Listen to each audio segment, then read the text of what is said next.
In today's video, I'll be making garlic bread on my Weber Q. For this recipe, you'll of course need a baguette. Any baguette will do. This is a take and bake baguette that I picked up from my local grocery store. Let's set this aside for a bit while we make the garlic butter.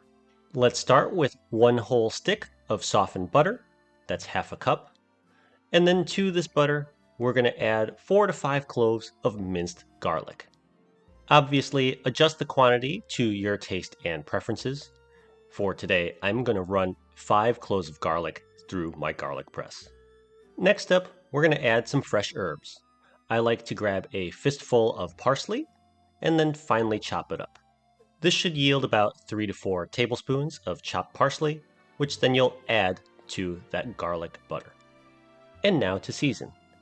Here, I'm going to add a little bit of sea salt and some freshly ground pepper to taste. And that's it. Grab a fork and mash and mix everything together.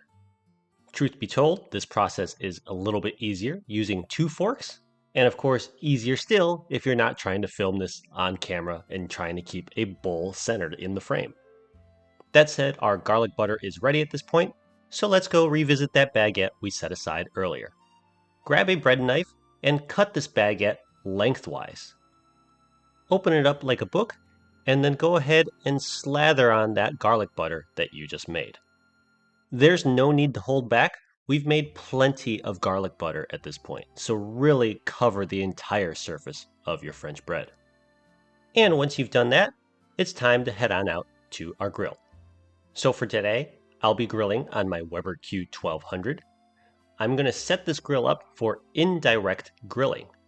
On a single burner grill like this Weber Q, that involves laying down a sheet of aluminum foil and a roasting rack. This has essentially turned my grill into an outdoor oven. Now I could go ahead and lay down my baguettes with garlic butter on this roasting rack. Just note that if your bread overhangs your rack a little bit, the edges may burn, but that's okay if you like some crispier pieces. At this point, you can now shut the lid and let your bread bake for about 10 minutes at 400 degrees Fahrenheit. That's 200 degrees Celsius. After 10 minutes, I'm going to check on my bread to make sure that it's not burning or overcooking. And as an optional step here, you could sprinkle on some Parmesan or any other cheese if you're looking for some cheesy garlic bread. Otherwise, go ahead and shut the lid one more time and let your bread finish baking for about another 2 minutes. And 2 minutes later, for 12 minutes of total baking time, pull the garlic bread off your grill, cut into slices, and serve while warm. It should be crunchy and garlicky and absolutely delicious.